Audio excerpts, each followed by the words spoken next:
Good afternoon. First, giving honor to God, Pastor Thurman Caesar Sampson II, other pastors, esteemed guests, families, friends, and members.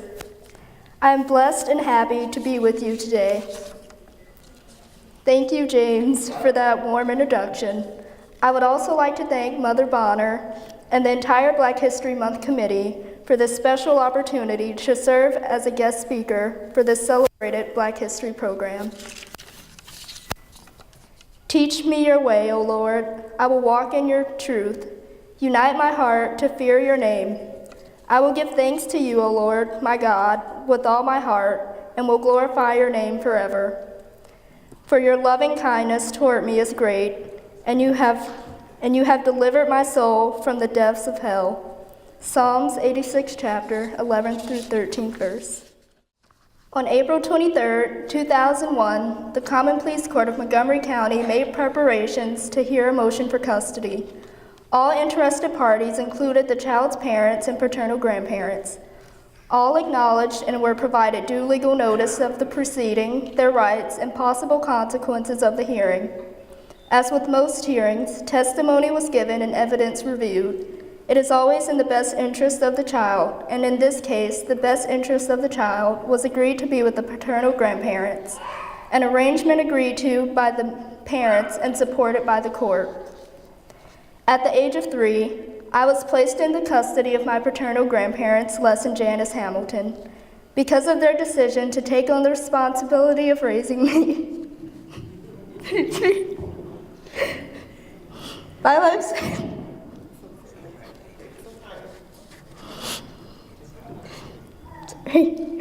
My life's experiences have prepared me for the path I walk today, and for that I am grateful.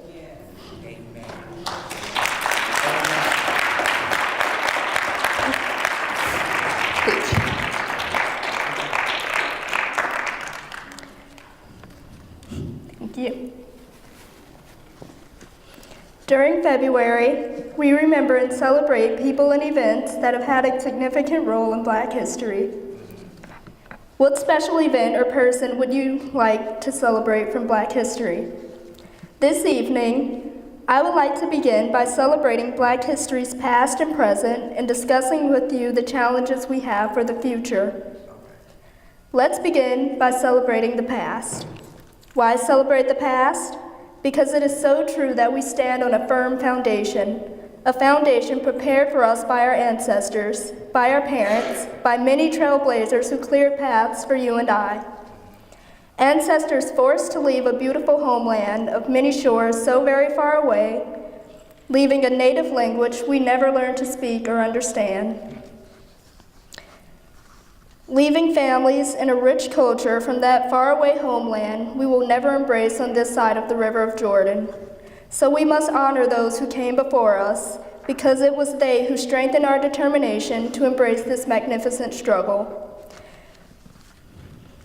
We must celebrate our ancestors, for making all of the opportunities that we may take for granted possible. How, you may ask? One example is by fighting to obtain the right to vote, by registering to vote, and then voting and making a point to participate in this right no matter what.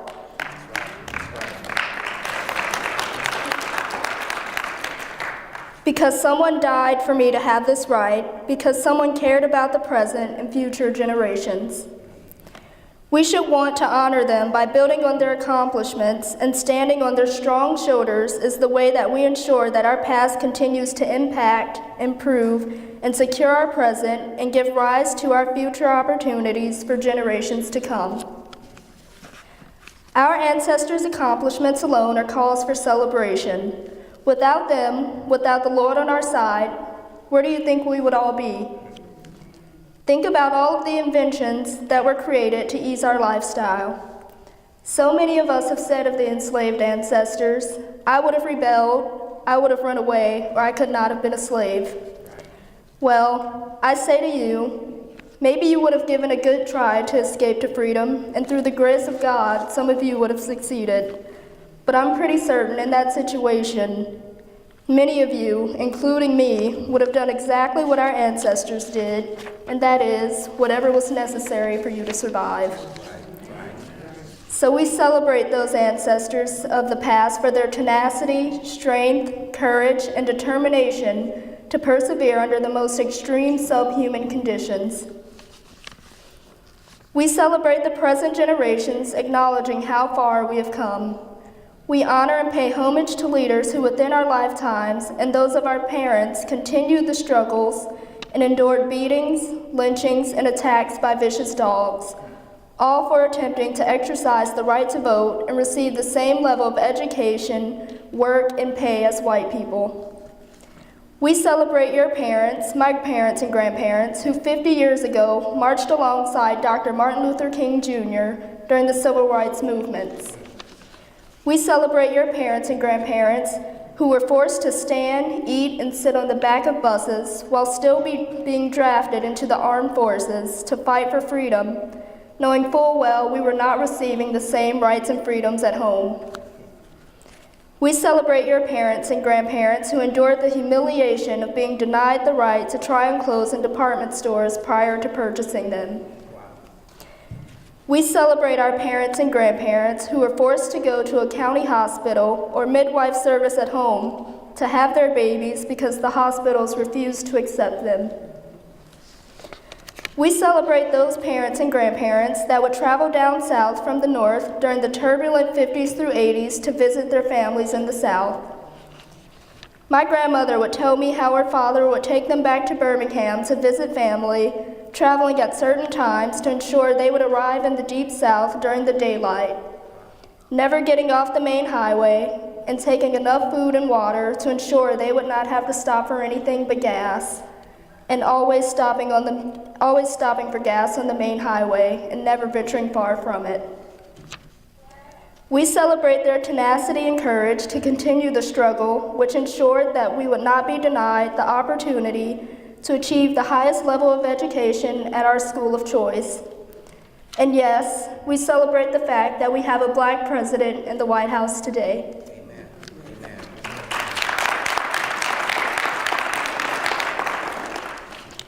To travel wherever we want, using any rest stop or food establishment we want without someone telling us to get out.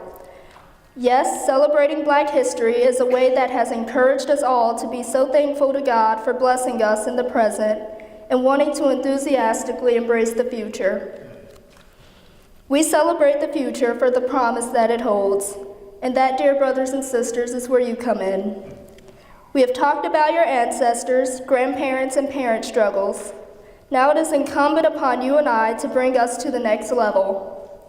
No, the struggles of those who came before us are not over, not by a long shot. In fact, the next generation will be faced with some of the greatest challenges our country has ever seen for Black America. I hope and pray our future generations will understand the severity of this crisis. We are living in some of the most incredible times our race has ever witnessed, and it is going to take all of us working to ensure our future generations have a place in this wonderful society of ours. I told my grandfather that I wanted to major in political science and study the democratic process that contributed to our country becoming the greatest society on earth. He asked me, "Are you sure that's what you want to do?" I said, "Yes, this is what I want to do." He looked me in the eyes, got nose to nose with me the way Granddaddy always does when he wants to drive a point home, and asked me again, "Is this what you want to do?" "Yes," I said as firmly as I dare with Granddaddy, "I do." "Why are you questioning me about this in this way?" I asked him. He shares with me what political science is. Political science, as one of the social sciences, uses methods and techniques that relate to the kinds of inquiries sought. Primary sources, such as historical documents and official records, secondary sources, such as scholarly journal articles, survey research, statistical analysis, case studies, experimental research, and model building, to predict with certain accuracy the future outcome of a particular issue. "So what does that mean?" I asked him. He goes on and breaks it down. Political science will give you an up-close, 3D, high-definition, surround sound view of the demographics you plan to study. And fact of the matter is, you can't handle the truth. Let's take blacks in America, for example. What does the future hold for the majority of Black America if we don't make drastic changes? Allow me to elaborate by reading to you a few passages from an article written by Philip Jackson entitled, "With No More Cotton to Pick, What Will America Do with 36 Million Black People?" For 2 centuries, America has exported its brand of democracy and humanism around the world. But now America's values are being tested here at home. America's dilemma is what to do with 36 million Black Americans who are the descendants of the slaves that were shipped to American shores 400 years ago for their economic value, but today their heirs have lost that value. 58% of Black boys do not graduate from high school in the United States. Many of the 42% who do will be given diplomas that graduate them to low-wage jobs or no jobs at all, street corner hustling, incarceration, and violent death. In fact, for most of these students, their high school diplomas will not lead to a decent job, acceptance to a good college, or even qualify them for military service. At best, most Black students in America are given an education that prepares them to only pick cotton if there were cotton for them to pick. Even so, according to a report by the Joint Economic Committee of Congress, 47% of non-institutional Black men in Illinois are not working, and many of them are high school graduates. And for these unemployed Black men, there are no jobs in America, the America that flourished because of Black slave labor. The dilemma for the government of the United States, as well as for big urban cities, is that neither has an idea about what to do with the children, grandchildren, and great-grandchildren of Black Americans who fled from the South during the Great Migration to a supposedly better North. But now, the welcome mat has been pulled up in these cities, and children of slave ancestors who built this country are being thrown out the door. Our cities have tired of their Black populations, and America is now getting out of the Black people business. Neighborhoods that used to be Black belts, like Harlem in New York City, Bronzeville in Chicago, and much of Washington, D.C., have all gone upscale. As a result, most Blacks cannot afford to live there. In fact, many Black Americans can barely afford to live anywhere in the U.S., so it is back to the South for many of them. This time, however, they will not be allowed to pick cotton because there is no more cotton for Black Americans to pick. Understand that for the rest of our existence, Black people will live in a STEM world, a world based on science, technology, engineering, math, and medicine. If we are to survive, it will be because we understand and master STEM. You see, history has taught us, and in the animal kingdom, that if you are a weaker of the species, you will become prey for the rest of the animals. These words are hard to swallow, but word must be spread that we are, as a race of people, in danger. The agony of recent events are now being spread through the sounds of young rap hip-hop artists as they begin to direct their recordings to this crisis. Let's listen.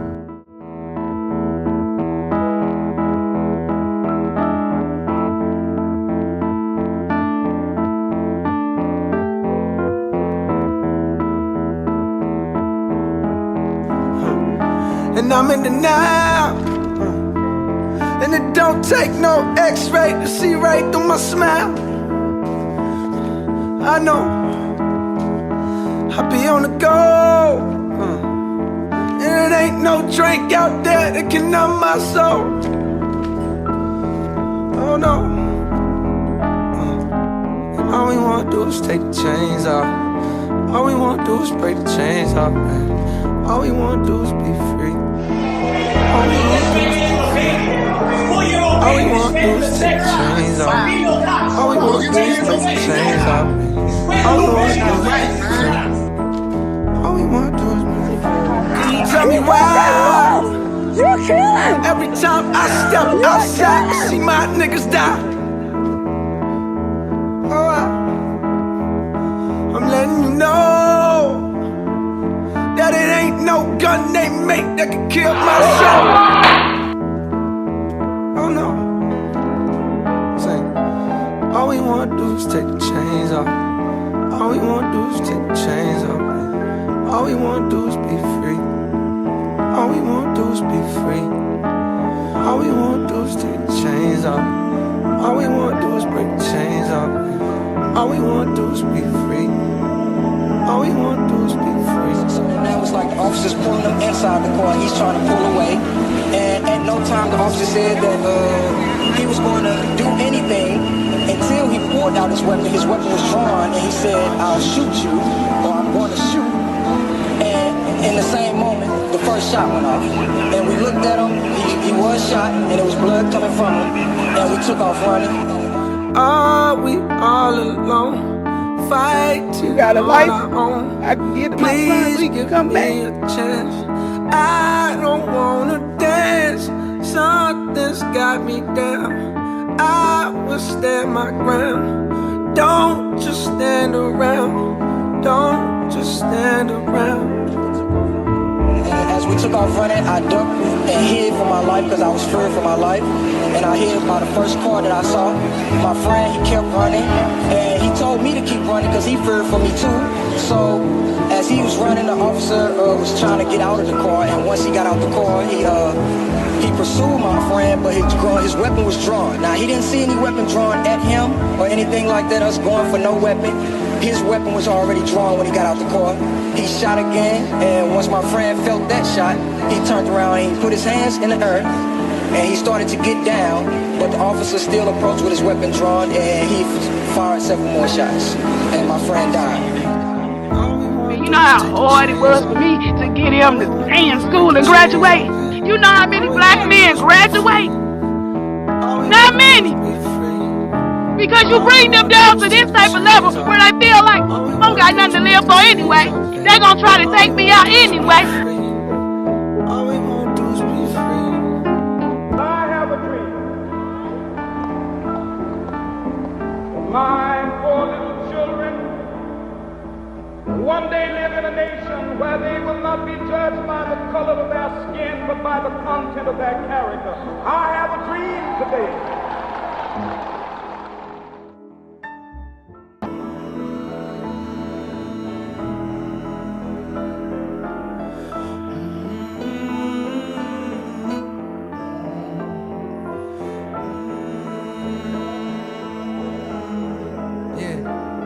Forget this chain, cause this ain't me. Though I'm eternally grateful to Jay-Z. We're so elated, we celebrated like Obama waited until his last day in office to tell the nation brothers is getting their reparations. Hey, a man can dream, can he? No disrespect in terms of change, I haven't seen any. Maybe he had good intentions, but was stifled by the system and was sad to learn he actually couldn't bring any. That's what I get for thinking this world is fair. They let a brother steer the ship and never told him that the ship was sinking.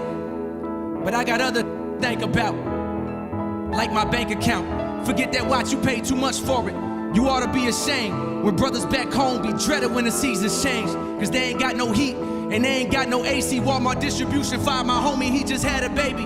You wonder why it's been so many B&Es lately, while brothers from the hood shooting like this is TNT lately. And since all the ballers leaving college early, I turn on the TV and don't see no brothers with degrees lately.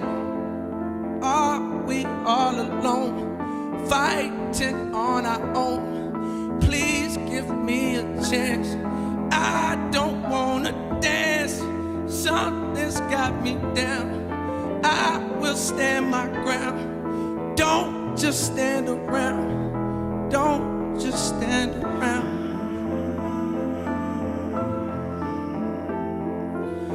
All we wanna do is be free. Wow. Strong words that most Black America hope and pray are not an accurate description of our future. But what are the early warning signs, the indicators that this type of prediction may be coming to fruition? My grandfather goes on to say, political science, it teaches you how to track trends, understand political agendas more clearly, get a clear understanding about the ramifications of not voting, and discover the truth by connecting the dots. I tell you what, let's take a good hard look at this last general election held this past November 4th, 2014. So my grandfather took me to the Montgomery County Board of Elections and spoke with a gentleman by the name of Dave.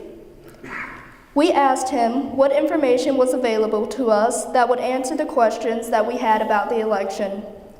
He showed us the website and how to use it. The election results are put in Excel spreadsheet format, and you can access it on your home computer yourself. He said it's all public information. So we went home, pulled up the Montgomery County Board of Elections website, and downloaded the City of Dayton's November 4th general election results. We looked at precinct 19D first in the 45417 zip code area. There were 991 registered voters as of the November 4th general election. The information provided by the Board of Elections will tell you who voted, their date of birth, their address, precinct, and with little spreadsheet manipulation, much more information about particular demographics. All public information can be extracted. After a simple extrapolation of the data provided, it is easy to determine who voted, where they live, their voting history, and much more information. In this fact-finding exercise, we found the age group 18 to 30. There were 186 of this group registered to vote in precinct 19D, and of that, only 16 who actually voted in the last general election, or roughly 2%. These results were of concern to us, so we went back to the Board of Elections and asked Dave if in fact our calculations were correct. He looked over our work and said, "Yes, these figures are correct. Scary, isn't it?" My grandfather and I both looked at each other and agreed, yes, very scary. This process was performed on precinct 19B with similar results. My grandfather asked me, what can this type of information do for political analysts, public relations experts, and other campaign specialists with lots of money? Voting matters. Judge McGee lost her run to be re-elected on Montgomery County Court. Challenger Richard Skelton defeated incumbent Montgomery County Common Pleas Court Judge Francis McGee in a rare big money judicial race. Skelton spent much more money campaigning, including TV spots that focused only on him, than did McGee. Skelton spent nearly $250,000, according to campaign finance reports filed with the Montgomery County Board of Elections. This tactic has been repeated throughout the nation, resulting in landslide victories for Republican candidates. On water. In the President's State of the Union speech, he states, 2014 was the planet's warmest year on record. Now, 1 year doesn't make a trend, but this does. 14 of the 15 warmest years on record have all fallen in the first 15 years of this country. I've heard some folks try to dodge the evidence by saying they're not scientists, that we don't have enough information to act. Well, I'm not a scientist either, but you know what? I know a lot of really good scientists at NASA and NOAA and at our major universities. The best scientists in the world are all telling us that our activities are changing the climate, and if we do not act forcefully, we'll continue to see rising oceans, longer, hotter heat waves, dangerous droughts and floods, and massive disruptions that can trigger greater migration, conflict, and hunger around the globe. The Pentagon says that climate change poses immediate risk to our national security. We should act like it. Voting matters. The October 15, 2014 City of Dayton Commission held a meeting to allow public comments on proposals to modify the City of Dayton's Source Water Protection Plan. This meeting was attended by dozens of well-educated citizens, many of whom were heads of major institutions from all over the Miami Valley. The City of Dayton sits on top of the best aquifer in North America and possibly the entire world, providing clean drinking water to just under 500,000 consumers. My grandfather and I viewed this meeting on YouTube several times and noticed a few things. There were no representatives from West Dayton at this meeting. The meeting was chaired by Commissioners Williams, Lovelace, and Mims, as the mayor was excused and Commissioner Joseph had to leave early into the meeting. Yes, 3 commissioners that most likely would not have become commissioners if it were not for our votes. Yes, 3 City of Dayton African Americans chairing hearings to discuss the most precious commodity in the universe, liquid water. I practically grew up in the party boards, being forced to attend with my grandfather. I recall one meeting the board was having with Dr. Mack, the then Dayton Board of Education superintendent. The community was giving Dr. Mack heck because of the school boards wanting to pass a levy to support their budget. They said he needs to do more with what he's got, and our kids aren't getting the proper education they should, and yada, yada, yada. Dr. Mack finally lost his cool a bit, not much, just a little, and said, "You gotta give me something to work with," referring to the kids the community was sending to school to be educated and the lack of parental support. Well, the levy passed, and again, the party board had this time board president Jeff Mims against the ropes, pounding him about the school's lack of improvement and that we, the community, passed the levy they were asking, and we were demanding certain results.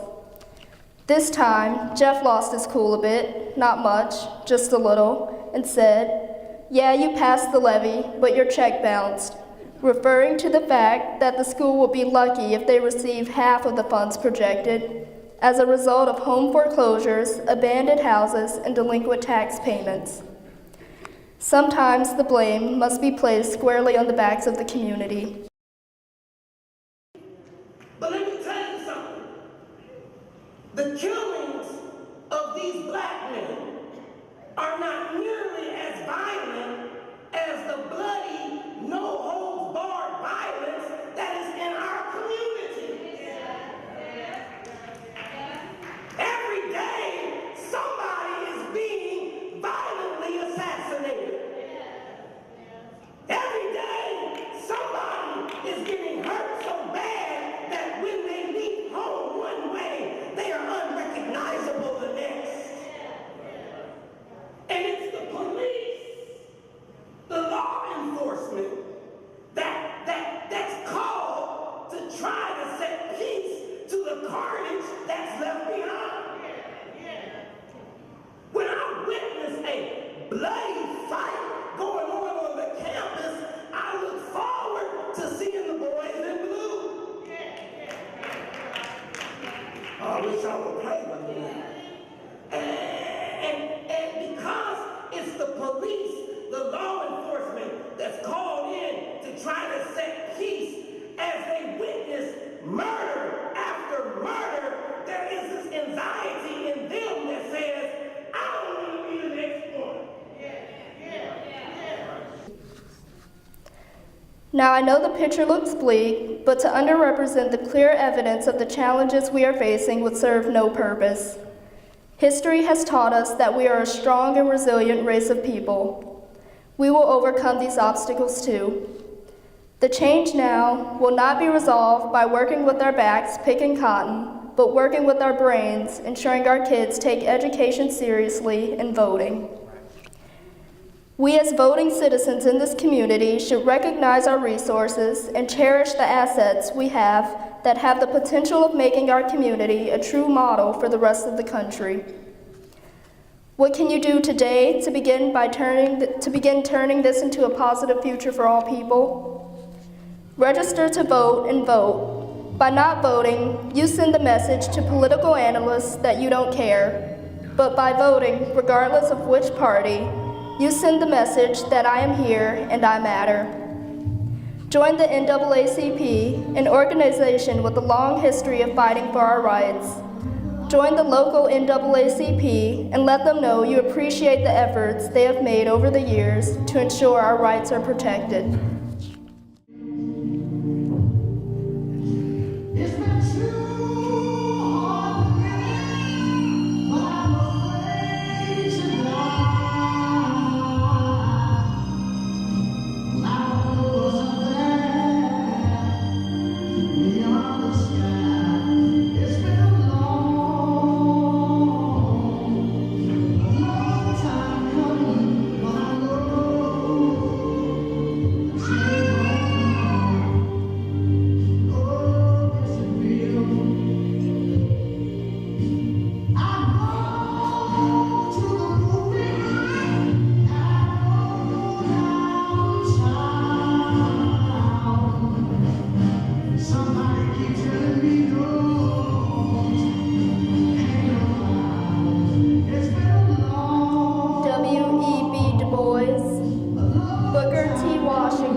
Johnson Bunch, Christopher Gardner, Eartha Kidd, Henry Louis Gates Jr., Paul Lawrence Dunbar, C.J. McLean Jr., James McGee, Lorenzo Harris, Edwin C. Moses, Jesse Gooding, Ryan McLean, Norris Cole, Reverend Dr. Thurman C. Sampson, Sr.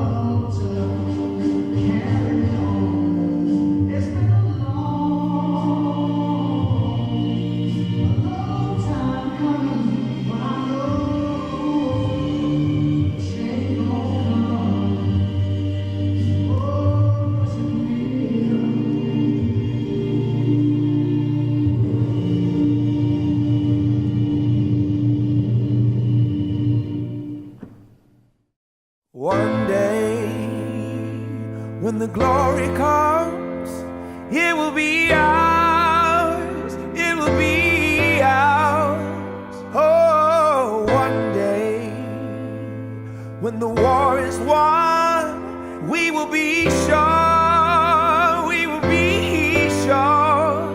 Oh, glory, glory, glory. Oh.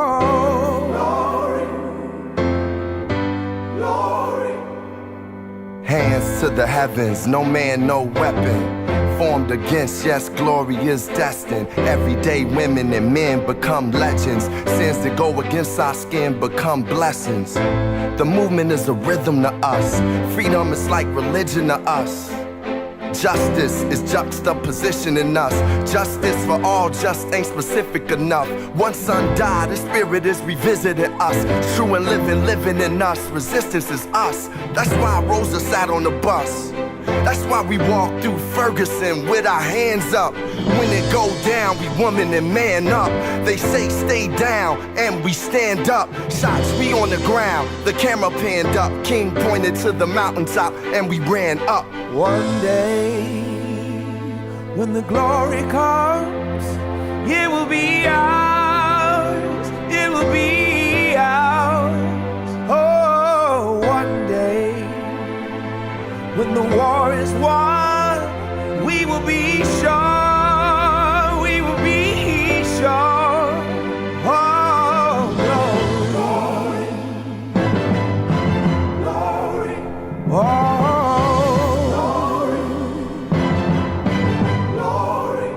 Now the war is not over, victory isn't won, but we'll fight on to the finish, and then when it's all done, we'll cry glory, oh glory, oh,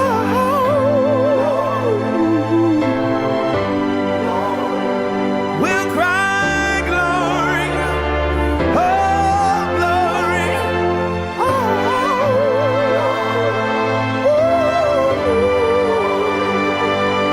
Is now for every man, woman, and child. Even Jesus got his crown in front of a crowd. They march with the torch, we gon' run with it now. Never look back, we done gone hundreds of miles. From dark roads, heroes, to become a hero. Facing the League of Justice, his power was the people. Enemy is lethal, a king became regal. Saw the face of Jim Crow under a bald ego. The biggest weapon is to stay peaceful. We sing our music, right the wrongs in history. No one can win a war individually. It take the worry, the coming of the Lord. My eyes have seen the glory. One day, when the glory comes, it will be ours, it will be ours. Oh, one day, when the war is won, we will be sure.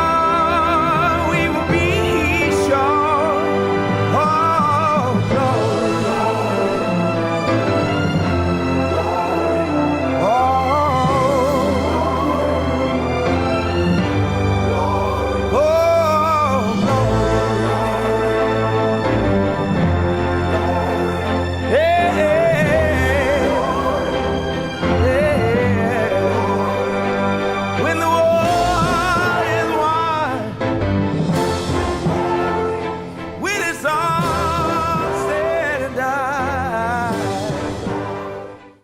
My name is Destinee Hamilton. My church is New Zion Missionary Baptist Church. My pastor is Reverend Thurman Sampson II. I attend Sinclair Community College. I'm majoring in political science, and I'm learning to make a difference.